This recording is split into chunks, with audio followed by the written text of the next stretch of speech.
Oke, baik. Assalamualaikum warahmatullahi wabarakatuh. Kita lanjut lagi materi pembelajaran kita hari ini tentang Revit Arsitektur. Setelah kemarin kita belajar bagaimana mengelola dokumentasi gambar di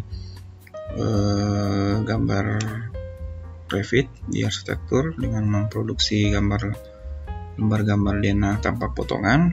Selanjutnya di dua video kali ini kita akan mempelajari bagaimana tahapan selanjutnya dari proses BIM di Revit, yaitu proses menganalisis gambar yang sudah kita kerjakan atau menampilkan konten-konten atau item-item analisis yang bisa kita kerjakan di BIM, karena ini menjadi salah satu fitur unggulan yang membedakan BIM dengan aplikasi komputer edit desain yang lain, karena BIM ini bisa memunculkan fitur analisis di mana ada beberapa konten yang bisa kita analisis di gambar yang sudah kita produksi di Revit ini. Untuk kesempatan kali ini kita akan mempelajari dua analisis dasar dulu. Yang pertama itu adalah mengenai bagaimana menghitung kuantiti pekerjaan dari sebuah gambar yang kita kerjakan, yang biasanya kita kerjakan terpisah dari gambar komputer yang kita kerjakan di AutoCAD misalnya, lalu kita hitung terpisah di aplikasi lain, misalnya di Microsoft Excel, atau kita menghitungnya mungkin manual untuk mengetahui berapa sih sebenarnya volume pekerjaan dari model yang kita buat. Yang berbeda di BIM ini, kita bisa memunculkan schedule quantity dari setiap item model yang kita kerjakan di sini, karena semua item yang kita kerjakan di sini secara parametrik memiliki ukuran atau parameter tertentu yang bisa kita hitung.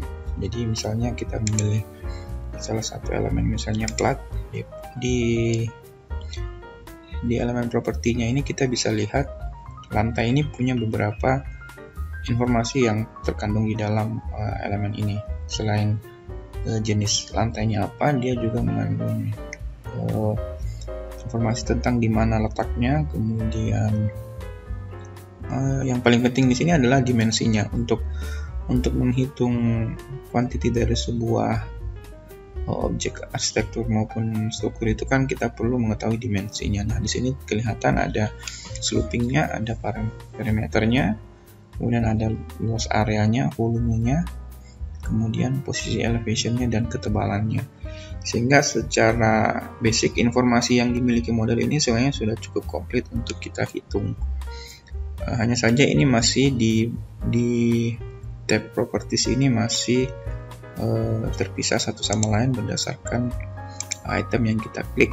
Nah, untuk menyatukannya dalam sebuah schedule atau satu tabel yang sistematis, kita bisa menggunakan fitur analisis ini, lalu memilih menu ini schedule and quantity, dan kita bisa memilih kategori apa yang ingin kita hitung kuantitinya. Jadi misalnya di kasus yang kita punya ini kan hanya ada elemen-elemen struktur dan atap ya, jadi kita pilih mungkin yang kita akan menghitung schedule quantity dari kategori BIM atau balok yang ada di gambar kita ini. Jadi kita pilihnya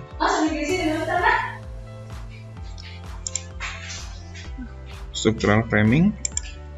Lalu di structural framing ini kita bisa lihat schedule property apa yang ingin kita masukkan, item-item informasi apa yang kita masukkan. Tentunya pertama kita butuh informasi tentang nama itemnya, nama family dan tipenya. Kemudian kita butuh juga volumenya atau kubikasi dari balok yang ingin kita hitung ininya, karena ini yang paling penting. Kemudian kita juga bisa memasukkan parameter panjangnya gimana. Lalu mungkin kita tambahkan lagi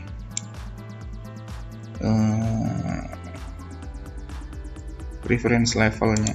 Jadi dia berada di elevasi lantai berapa, supaya kita bisa mengkategorikannya nanti berdasarkan elevasinya. Mungkin ini sudah cukup. Saya atur dulu panjangnya mungkin di depan, jadi urutannya nanti akan ada nama, kemudian panjang baloknya, kemudian volumenya berapa, dan posisinya di level berapa. Kita okekan dulu. Oke, lalu ini dia akan muncul berdasarkan data informasi yang sudah kita kerjakan di gambar.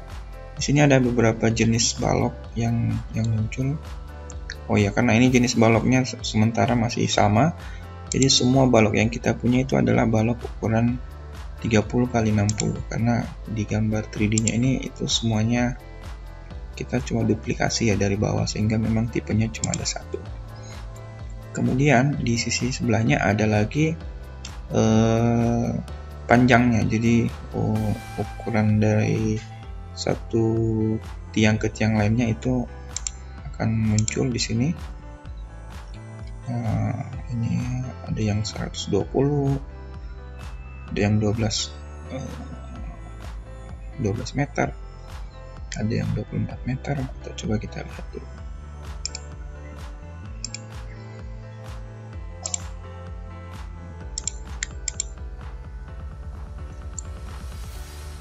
Mana 3D-nya ini? Oke. Oh ya, ini ada yang 24 meter memang. Kemudian ada yang ini mungkin ini berapa meter? 16, kemudian ini 12 ya. Oke. Jadi tabel ini sudah mengidentifikasi nama BIM-nya, kemudian panjangnya, lalu kemudian langsung dia menghitung kubikasinya berdasarkan penampang balok yang kita punya. Maka hasilnya adalah balok ini volumenya adalah 205 meter kubik, kemudian setiap balok sudah memiliki kubikasinya. Lalu di sampingnya ada posisi baloknya ada di level berapa. Nah, yang ingin kita ketahui dari kesemua ini, untuk mengolahnya dalam misalnya kita ingin membuat rencana anggaran biaya RAB, maka kita harus mengetahui total dari masing-masing volume pekerjaan ini di dalam sebuah tabel yang terpisah-pisah. Jadi misalnya lantai 1 itu total volume pekerjaannya berapa, lantai 2 berapa, lantai 3 berapa, 4 berapa, dan grand totalnya berapa. Kita tinggal pergi ke edit di sini, edit sorting, terus kita sort by reference levelnya. Lalu kita pilih footer supaya nanti informasi luasnya itu akan muncul di footer di bawah groupingnya. Lalu kita pilih grand totalnya juga ditampilkan. Kemudian jangan lupa di formattingnya kita juga pilih volume, lalu kita pilih calculation total untuk volumenya. Coba kita lihat, kita okekan. Nah, ini akan muncul di setiap lantai itu akan muncul total dari semua volume yang ada di lantai 1, kemudian di lantai juga 2 ada, kemudian di lantai 3 ada, dan di lantai 4 juga ada. Tinggal kita melihat grand totalnya ada. Lalu tabel ini sudah siap untuk kita proses di pekerjaan perhitungan estimasi biaya bangunan, atau kita masukkan ke gambar kerja sebagai schedule pendamping dari rencana balok untuk mengetahui panjang dan volume ukuran baloknya. Judulnya juga kita bisa ganti, misalnya ganti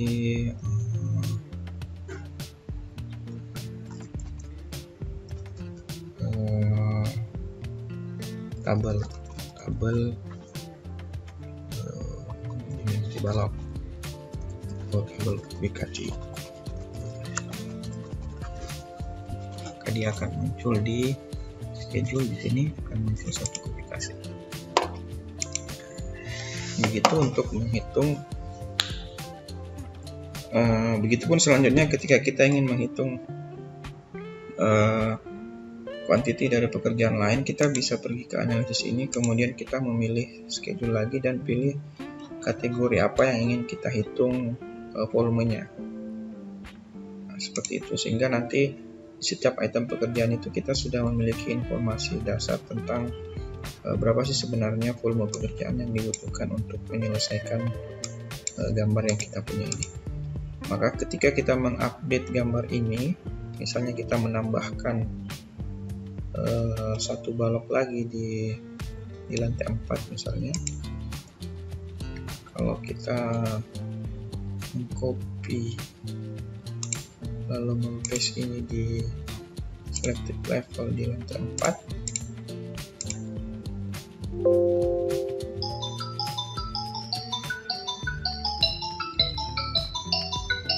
di lantai oke, ini sudah di lantai 4 ya. Yang lantai mana?